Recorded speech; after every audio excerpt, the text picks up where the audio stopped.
요한복음 4장은 사실 두 가지 큰 사건을 기록하고 있거든요. 앞부분 사마리아 수가성 여인에게 복음 전하는 예수님의 모습하고 뒤에 왕의 아들 신하의 아들을 왕의 신하의 아들을 고쳐주는 장면이 나오는데, 오늘 본문 말씀은 제가 예배에 대한 설교로 아마 한두 번 했을 본문인 것 같은데요.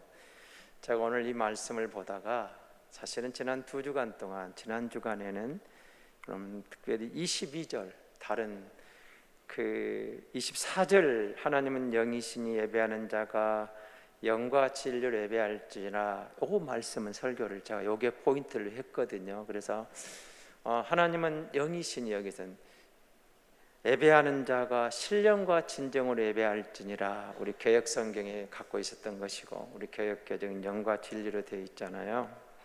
그런데 여러분 22절을 한번 보시기 바랍니다. 같이 한번 읽어보겠습니다. 22절을 다시 한번 같이 읽습니다. 너희는 알지 못하는 것을 예배하고 우리는 아는 것을 예배하노니 이는 구원이 유대인에게서 남이라. 아멘. 제가 이 말씀 앞에 멈춰 섰어요. 사실은 멈춤이라는 책을 보기도 했지만 이 말씀을 보면서 다른 본문이 아니라 22절에 주목을 하고 제가 성경을 읽다가 거기서 멈췄습니다. 이 말이 뭐지? 여러분 다 이해하시겠죠?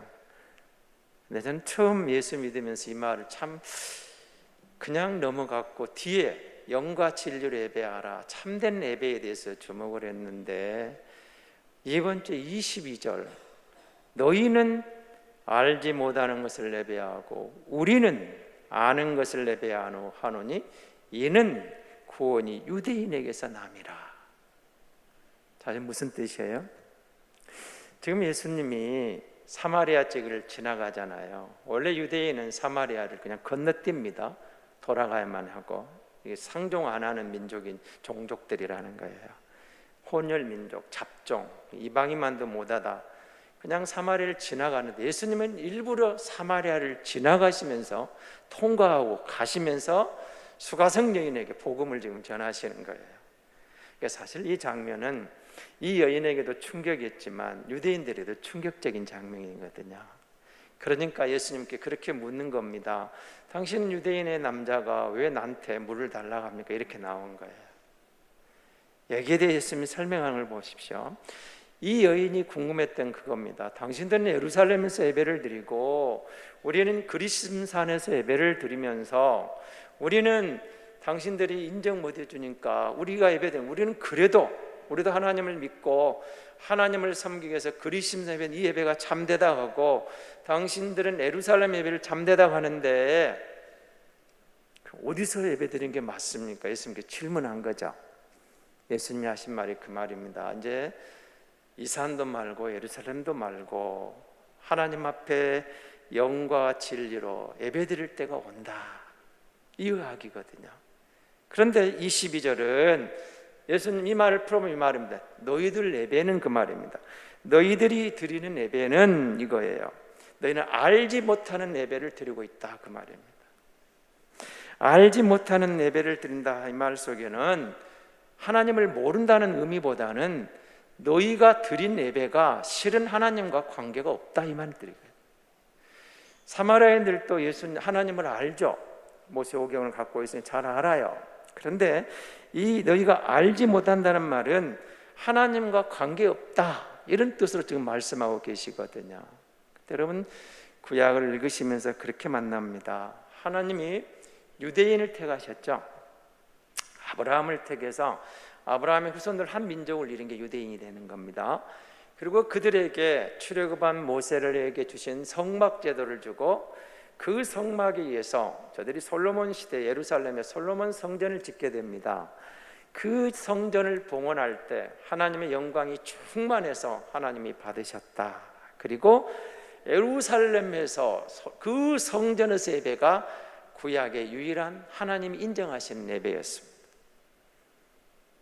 성전은 하나밖에 없었어요.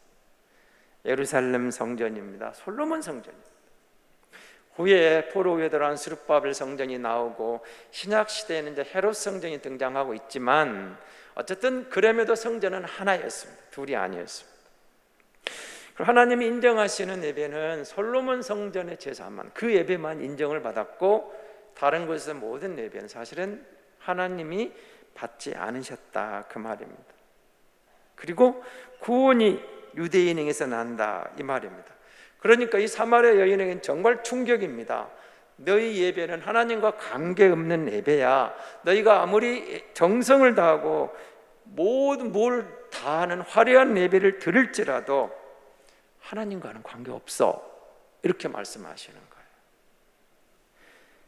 그리고 예수님이 이 땅에 오신 건 내가 그니라, 내가 그리스도다 하시면서 하신 말씀이, 이제 너희가 장소를 떠나서 그리스도산도 아니고 예루살렘도 아니고 어디서든지 하나님 앞에 예배할 수 있는 것, 영과 진리로, 신령과 진정으로 성령이 이끌려 진리 안에서 예배할 수 있는 그런 시대가 오는 거야. 그래서 내가 온 거야 라고 이렇게 말씀하시는 거예요. 그래서 여러분에게 말씀드린 대로 예수님이 요한복음 조금 특별하거든요. 7가지를 에고에이미를 말한다고 그랬죠. 나는 생명의 떡이라고 말씀합니다. 나는 세상의 빛이라고 말합니다. 나는 양의 문이라고 말합니다. 나는 선한 목자야. 나는 부활이요 생명이야. 내가 곧 길이요 진리요 생명이야. 그리고 나는 참 포도나무야.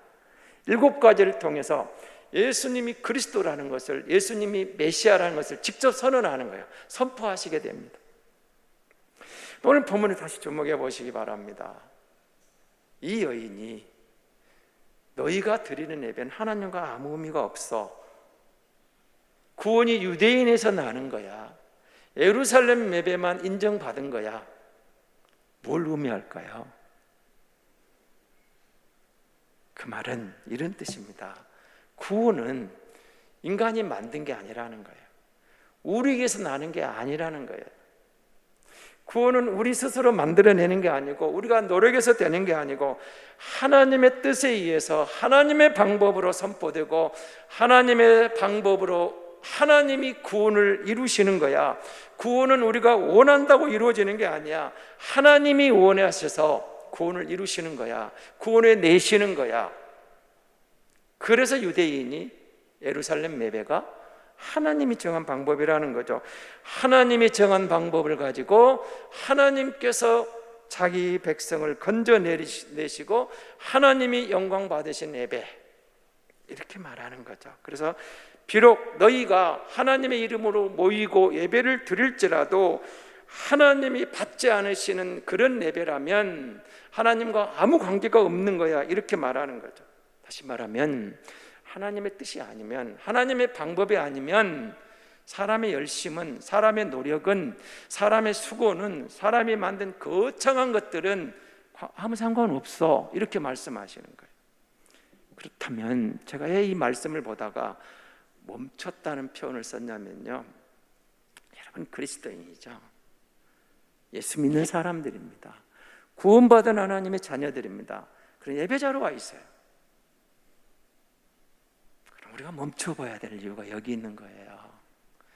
우리 안에 인본주의가, 세속주의가, 기복주의가, 샤머니즘이, 옛날 전통 어떤 관습이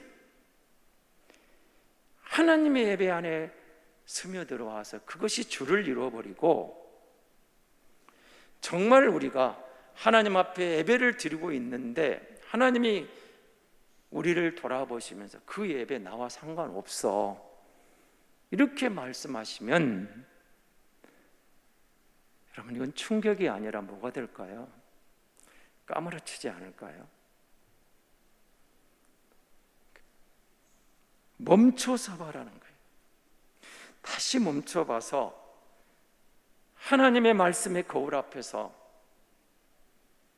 그리고 내가 가는 이 길이, 내가 드리는 이 예배가 하나님이 원하신 그 방법으로 하나님이 연락하시는 그런 예배인가? 여러분 멈추지 않고 가기만 하는 문제가 있는 게, 이게 브레이크 없는 자동차를 생각해 보십시오. 이거는 흉기입니다. 살인 무기가 되는 거예요. 브레이크 없는 자동차는.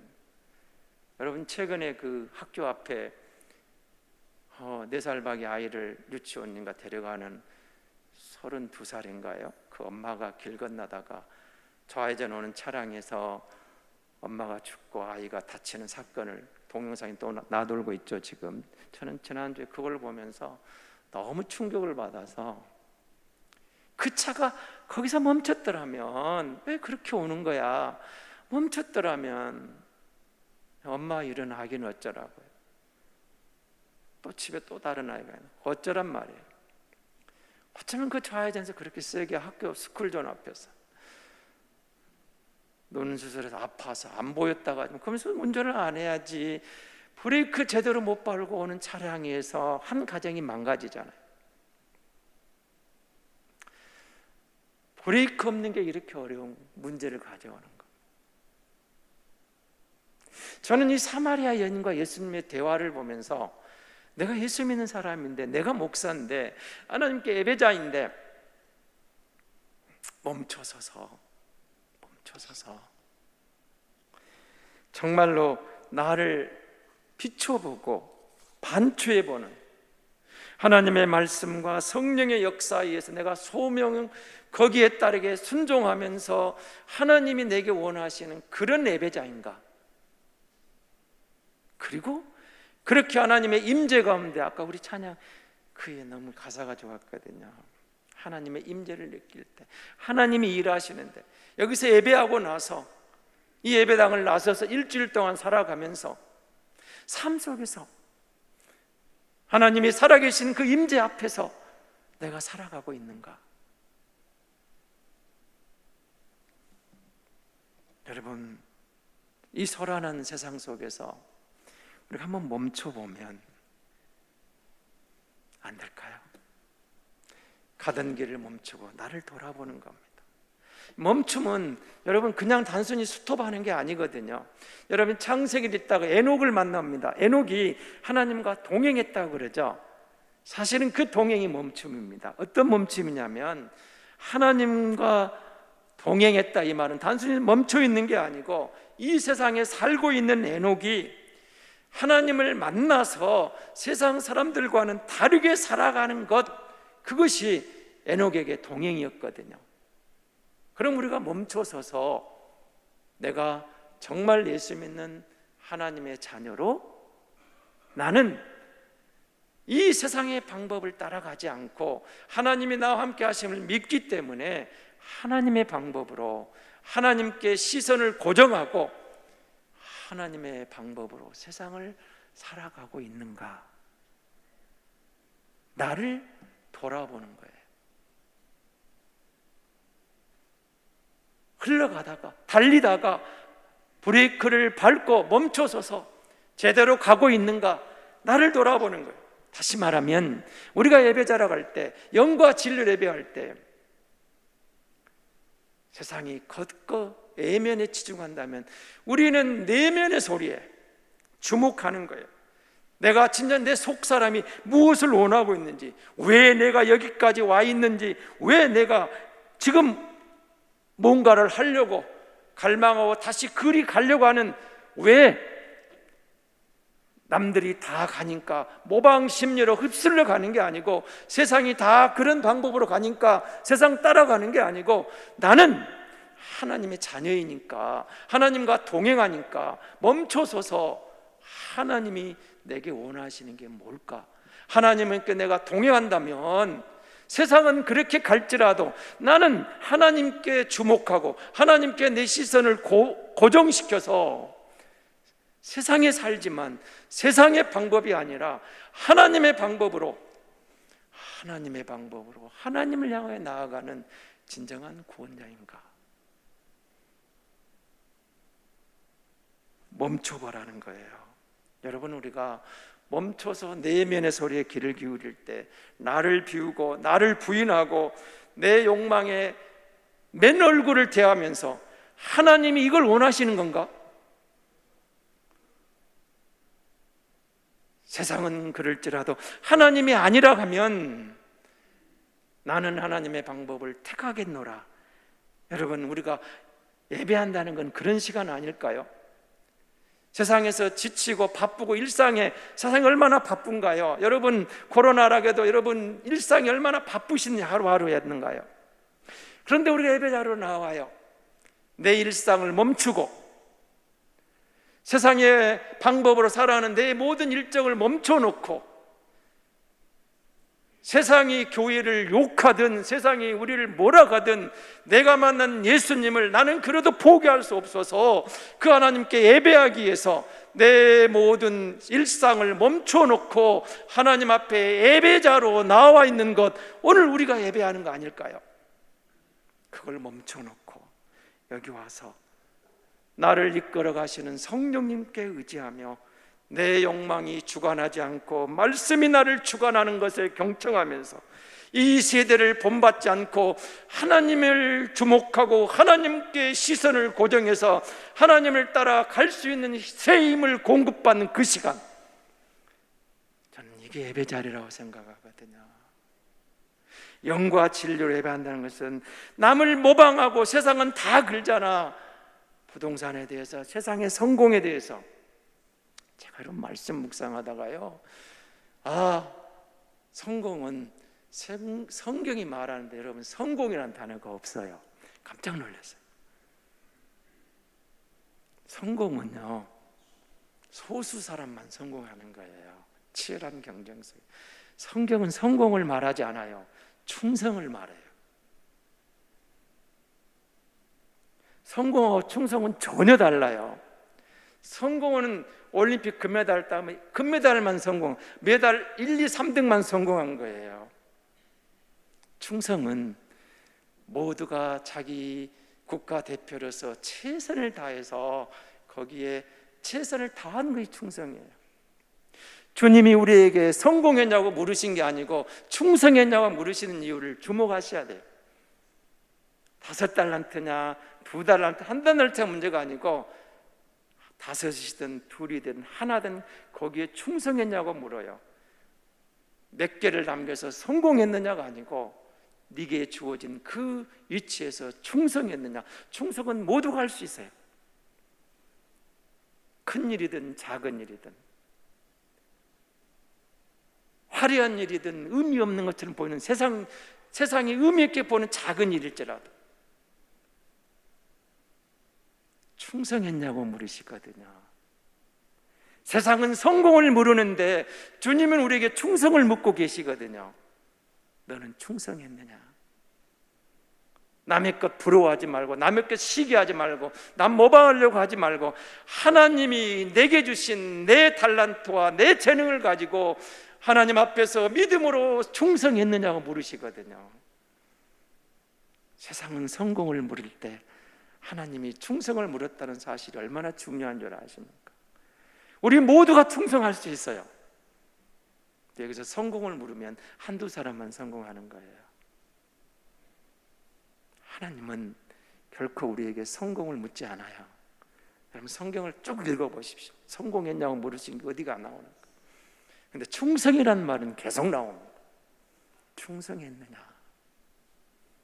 멈춰서서 내 역할이, 내가 할 일에 대해서 경쟁해서 성공한 게 아니라 저마다 다 서로 경쟁하면서 너도 잘해 나도 잘해, 내게 주어진 그 일들을 충성해가는 믿음의 공동체를 교회라고 하시는 거예요.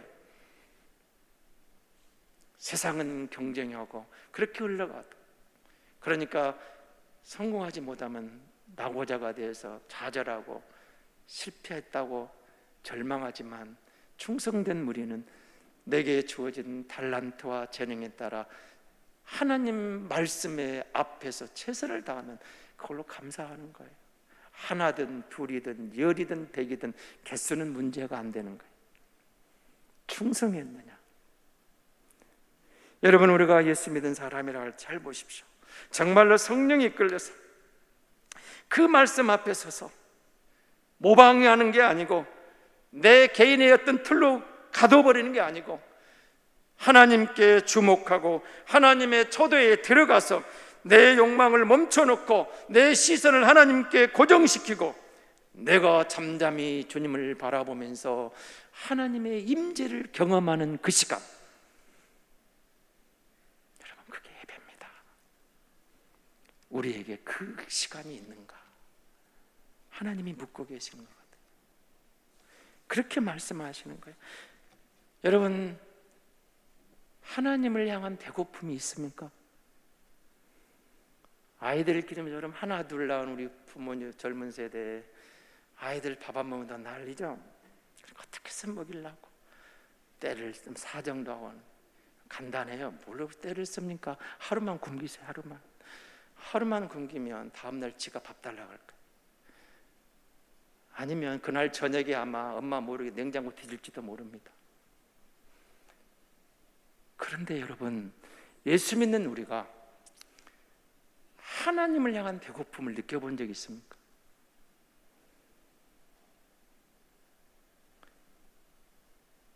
세상이 말하는 그런 가벼운 기독교가 아니고, 품이 없는 기독교가 아니고, 오늘 우리 한국교회가 가벼운 기독교, 품이 없는 기독교로 세상에 추락해버린 이 현실 앞에서, 원래 우리 기독교는 그게 아닌데 세상에 가장 고상한 종교인데, 가장 품이 있는 종교, 가장 보배로운 하나님 예수 그 절대 진리가 있는 가장 고상하고 가장 품이 있는 그리스도신데, 우리가 가볍게 그 품이 없는 종교로 전락시켜버린 이 시대 앞에서, 여러분, 우리가 하나님 앞에 진리에 갈급해하고 영적 배고픔으로 나아가는 길은 멈춰서서 하나님의 말씀을 주목할 때, 세상이 주는 인스턴트 식품이 아니라 하나님이 주시는 성령이 흘러내려오시는 생수의 강인 내 안에서 내 영을 채우며 내 영적 갈급함으로 내 배고픔을 채워줄 때,